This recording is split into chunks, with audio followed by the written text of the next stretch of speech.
સુરેન્દ્રનગરમાં શાળાએ આવતા વિદ્યાર્થીઓ બેગમાં હથિયાર લાવતા હોવાની શિક્ષણ વિભાગને શંકા.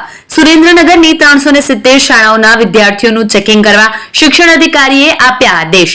7 ડે સ્કૂલમાં બનેલી ઘટના બાદ થોડા દિવસ વિદ્યાર્થીઓનો બેગ ચેકિંગ કરી કામગીરી બંધ કરવામાં આવી હતી. વિદ્યાર્થીઓ વચ્ચે શાળાઓમાં થતા ઝઘડાઓ ઉગ્ર સ્વરૂપ ધારણ કરી રહ્યા છે.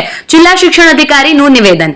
વર્ગખંડમાં વિદ્યાર્થીઓ વચ્ચે થતા ઝઘડાઓનું સુખદ સમાધાન શિક્ષક દ્વારા કરાવવામાં પણ આદેશ આપવામાં આવ્યા. શાળામાં થતી વિદ્યાર્થીઓ વચ્ચે બનેલી બોલાચાલી મામલે પણ આચાર્ય અને શિક્ષક બંને પક્ષોને સાંભળી સમાધાન કરાવે તેવી અપાઈ સૂચના. વિદ્યાર્થીઓની સુરક્ષા માટે શિક્ષણ વિભાગ કામે લાગ્યું.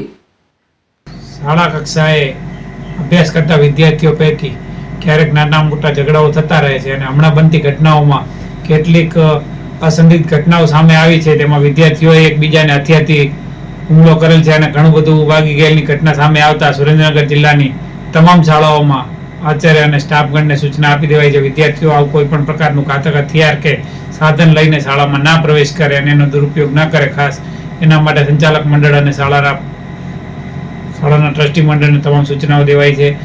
વિદ્યાર્થીઓનું સમયાંતરે તપાસ કરતું રહેવું અને પ્રવેશ વખતે વર્ગ ક્લાસ ટીચર પણ વર્ગની અંદર વિદ્યાર્થીઓ વચ્ચે થતા સંવાદને સાંભળતા રહે અને ઉગ્ર બોલાચાલી હોય તો એમાં દખલગીરી કરીને શાંત કરવાનો પૂરો પ્રયાસ કરે. કારણ કે વિદ્યાર્થીઓને મનોમન ક્યારેક પ્રતિભાવ એકબીજાના કનડગતના કારણે પણ એ અણસમજના લીધે એકબીજા ઉપર હુમલો કરી દેતા હોય છે. પણ આવી કોઈ પણ ધારદાર વસ્તુ આપણા શાળામાં પ્રવેશ ના કરે એના માટે પૂરતી સૂચનાઓ અપાઈ છે અને શાળાઓ દ્વારા અવારનવાર ચેકિંગ પણ કરવામાં આવે છે. પણ આવી કોઈ ફરિયાદ આપણી સામે આવી નથી કે કોઈ પણ વિદ્યાર્થી કોઈ પણ પ્રકારનું હથિયાર કે ઘાતક સામગ્રી આપણી 370 શાળાઓની અંદર આ કામગીરી થઈ ચૂકી છે અને અવારનવાર થતી રહેશે એવી સૂચનાઓ અપાઈ છે.